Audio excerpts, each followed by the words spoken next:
Dev menelan ludah. Ia melihat kaki Riana dan membasahi bibirnya. Ia lantas berbalik dan memanggil Aaron. Kenalkan, ini adik ipar Erik, suaminya Alicia, ucap Dev. Erik? Alicia? Dev melihat Riana dan mengangguk pelan sebelum akhirnya memandang ayah kandung Riana yang memegangi kursi roda wanita itu. Kita masuk dulu, kata Iwan. Lelaki itu kembali mendorong kursi roda putrinya menuju pintu yang ada di bagian ujung rooftop. Saat Iwan hendak menggendong Riana karena jalan menuju ke dalam gedung hanya ada akses tangga, Dev melangkah maju dan menawarkan diri. Biar saya saja, Pak Iwan. Hanya ada tangga sampai kita turun ke lantai 15, jelas Dev. Iwan tanpa ragu, namun kemudian ia mengangguk menyetujui. Benar saja, mereka harus berjalan hingga 2 lantai di bawah landasan heli, barulah ada lift. Tak ada yang bersuara selama mereka berdiri dan menunggu pintu besi itu terbuka. Sementara itu Riana terus menatap Dev. Ia mencoba mengingat siapa lelaki itu, tetapi tetap saja pikirannya kosong. Ia tidak bisa mengingat siapa laki-laki yang menggendongnya saat ini. Ana, kenapa kamu melihatku seperti itu? Tanya Dev gugup. Aku tahu aku sangat tampan, tapi kalau Erik tahu kau melihatku seperti ini, bisa-bisa dia mengirimku ke antariksa, batin Dev cemas. Riana tersenyum tipis. Tidak apa-apa, maaf kalau membuatmu tidak enak. Hanya saja, aku masih belum mengingat siapa kamu. Maafkan aku, saut Riana penuh penyesalan. Tidak apa-apa, tidak apa-apa. Maaf, tapi apa dulu kita pernah bersama? Apa dulu kita saling mencintai? Mata Dev seketika membola. Di belakang, Aaron melipat bibirnya menahan tawa. Ia tahu Dev pasti sangat ketakutan saat ini. Cara Dev menggerak-gerakkan kepala bila ia gugup dan takut sangat diketahui Aaron karena mereka juga bersahabat sejak lama. Apa kita berpacaran? Lanjut Riana. Nah, bukan Dev yang ingin bertemu denganmu. Dev ini asistennya, terang Iwan seraya menatap kesal adik ipar Erik yang berada di sampingnya karena beranggapan lelaki itu sedang menertawai Riana. Oh, jadi bukan kamu yang ingin bertemu denganku. Lalu kenapa kamu menggendongku? Dan kenapa wajahmu merona? Pertanyaan polos Riana membuat lidah Dev tercekat. Bagaimana wajahnya tidak memerah?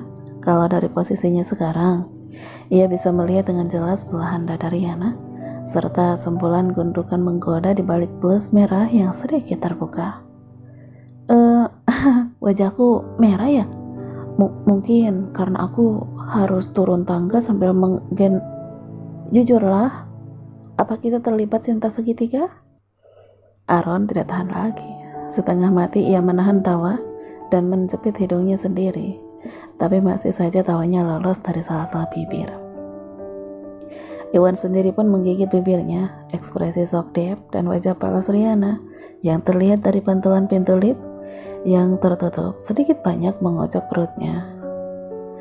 Riana mengintip ayahnya dari bahu Dev. Alisnya tertaut saat melihat reaksi sang ayah. Ada apa, Pak? Jadi benar aku terlibat cinta segitiga? Tidak tahan lagi, Aaron segera berlari menuju pintu darurat. Tidak lama tawa laki-laki itu terdengar. Riana semakin bingung dibuatnya. Dev, panggil Riana. Tidak, kamu salah paham. Kita sama sekali tidak pernah terlibat apapun. Percayalah. Dev melihat ayah kandung Riana memberikan kode untuk membantunya menjelaskan. Iya, An, jangan berpikir macam-macam. Kamu dan Dev hanya teman. Dev mengangguk berulang sambil melihat Riana, namun lelaki itu kembali melihat ke depan ketika tatapannya seakan tersedot pada belahan indah itu. Riana tersenyum. Oh, begitu. Syukurlah. Dev tersentak. Ia seketika melihat Riana lagi. Syukurlah. Riana mengangguk. Syukurlah kita tidak berpacaran. Dev tampak tersinggung juga pada akhirnya. Ia lantas menatap serius wanita itu. Kenapa memangnya kalau kita berpacaran? Riana mendesah. Kamu jauh dari tipeku. Deb terperangah, lelaki itu menggembungkan mulutnya menahan emosi. Sedangkan Iwan, lelaki itu mengulum senyum. Putrinya kembali seperti saat kecil dulu, ceplos-ceplos berbicara padanya. Deb mencebik, ia melirik kesal ayah Riana itu dan melangkah masuk lift yang baru saja terbuka. "Kamu bisa menurunkan aku?" ujar Riana kemudian. Deb pun menurut, ia menurunkan Riana ke kursi roda dan membetulkan pakaiannya. "Kita tidak pacaran, tapi asal kamu tahu, aku selalu ada di pihakmu." "Maaf, tapi aku masih belum ingat apapun," jawab Riana tegas dan lugas. Iwan memalingkan wajahnya, ia sungguh ingin melepas tawa mendengar percakapan dua orang itu. Kursi roda yang dinaiki Riana akhirnya sampai juga di area ICU VIP Eric. Seperti halnya Deb dan Aaron tadi, Sir Edmund dan Alicia juga membulatkan mata saat melihat Riana yang duduk di kursi roda. "Iwan, anak dia..." Iwan menarik lurus bibirnya dan mengangguk. Setelah kejadian waktu itu, Riana lumpuh dari pinggang ke bawah. Alicia menutup mulutnya karena kaget. Sir Edmund mendekat. Ia berjongkok di hadapan mantan menantunya itu dengan kristal bening membayang di kelopaknya. "Ana, yang penting kamu selamat, nah."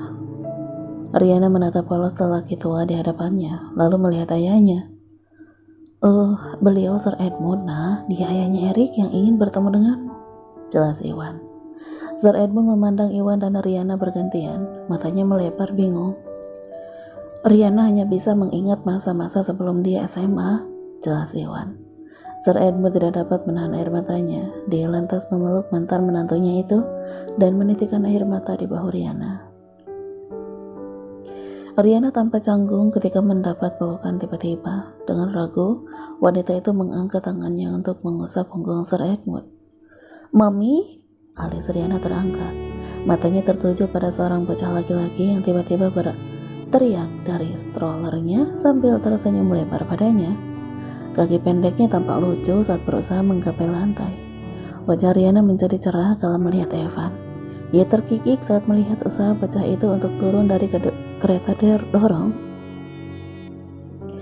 Sir Edmund melepas pelukannya dan mengikuti arah pandang wanita itu. Sebuah senyuman haru ayah Eric ukir di bibirnya. Tatapan cinta sangat jelas tersirat di mata Riana saat memandang Evan, putranya, yang Sir Edmund yakini sudah dilupakan juga oleh mantan istri putranya itu. "Kamu tidak bisa mengingat masa lalu, tapi tidak hatimu, nah," lirik Sir Edmund di dalam hati. "Paman Dev, bantu aku," seru Evan. Nadanya lebih terdengar memerintah daripada meminta tolong. "Tolong bantu aku," koreksi Dev. Evan berdecak sambil melipat kedua tangannya di depan dada. Bocah itu memijing. "Sama aja, ayo cepat bantu aku, Paman." Dev menipiskan bibirnya. Ia merasa kesal dengan cara bicara bocah itu, tapi tetap saja ia tidak bisa menolak permintaan Evan. Ia melangkah lebar mendekati stroller bocah ajaib itu, lalu menurunkannya. "Mami!" Lagi Evan berteriak setelah dia terbebas dari stroller. Tapi kali ini bocah itu memanggil Riana sambil berlari menuju ke arah wanita itu. "Mami, akhirnya kau datang," seru senang Evan. Suasana hening di area itu membuat suara Evan begitu menggema. Sementara di dalam ruangan kaca, jari tangan laki-laki yang terbaring di atas sepeda rawat tergerak. "Mami?" ulang Riana, matanya memandang bingung bocah tampan itu. Tidak mengerti dengan wajah bingung Riana, bocah itu menaikkan kakinya ke paha wanita itu dan berusaha untuk duduk di pangkuannya. Refleks, Riana segera memegangi Evan. Ia membantu bocah itu duduk di pangkuannya. Mami sekarang sedikit gemuk," senyum Riana terukir. Tanpa sadar, cairan bening tiba-tiba menetes keluar dari kedua sudut matanya yang memandang wajah imut bocah itu. Ia terenyah kalau menyadarinya. Ia pun menyentuh dan mengusap cairan yang mengalir di pipinya tanpa permisi dengan telunjuk dan melihatnya bingung. "Mami, ada apa? Kenapa Mami nangis?" Riana mengangkat wajahnya dan melihat Evan. Sebuah senyuman manis kembali diulas di wajah cantiknya. Ini Riana melihat ayahnya. Ia bingung mau berkata apa. Itu artinya Mami terlalu senang bertemu Evan, sambar Alicia. Ia lantas melihat Riana dan memberikan kode dengan matanya. Meminta wanita itu bekerja sama. Iya, Mami terlalu senang. Riana memberi senyuman terbaiknya sembari mengusap sayang kepala anaknya yang tidak lagi ia kenali itu. Evan tersenyum lebar mendengar jawaban Riana. Bocah itu segera memeluk sang ibu dan bermanja di dada Riana. Evan, Mami mau bertemu Daddy dulu ya, ujar Sir Edmund kemudian. Evan mengerucutkan bibirnya. Ia masih sangat merindukan ibunya, namun ia juga ingin menyenangkan sang ayah. Pada akhirnya, Evan mengalah. Dikecupnya pipi Riana lalu tersenyum. Mam, suruh Daddy cepat bangun ya. Pipi Riana berkedut. Antara tersenyum dan tidak, ia tidak bisa menjawab. Hanya anggukan yang bisa ia berikan. Dibantu seorang perawat, Riana masuk ke dalam ruangan ICU. Iwan yang sedari tadi melihat ada yang aneh dengan cucunya, segera menghadapkan wajahnya pada ayah kandung Erik. Evan, dia... Sir Edmund berpaling. Ia sejenak memandang Iwan, lalu kembali melihat cucunya yang berjinjit di depan ruang kaca, berusaha untuk melihat ke dalam ruangan. Evan juga mengalami amnesia selektif. Sejak dia bangun di rumah sakit waktu itu, ia tidak bisa mengingat apapun kecuali hal-hal yang menyenangkan untuknya. 1 tahun belakangan ini, dia sudah mulai membaik. Dia sudah mengingat lagi beberapa kejadian, kecuali malam itu, saat Ana menyelamatkannya. Iwan menatap sendu cucunya. Bahkan ia sendiri pun masih merasa ngeri ketika mengingat bagaimana Riana menyelamatkan cucunya. Terlebih Evan yang masih balita. Pak Iwan, sekian lama Erik mencari Ana. Kenapa Anda begitu tega memisahkan Erik dari Ana? Kalau Anda membenci Erik, setidaknya Anda harus memikirkan Evan. Alicia, tegur Sir Edmund. Alicia memajukan bibirnya dan membuang muka dengan kesal. Iwan menaikkan alis. Ia menoleh dan melihat wanita cantik yang duduk di kursi roda seperti putrinya. Kau, Alicia, adiknya Erik, sahut Alicia terlantang sambil melirik ayah Riana itu. Iwan tersenyum tipis dan mengangguk kecil. Lelaki itu kembali melihat ke ruangan kaca yang tertutup, lalu menarik napasnya dalam-dalam.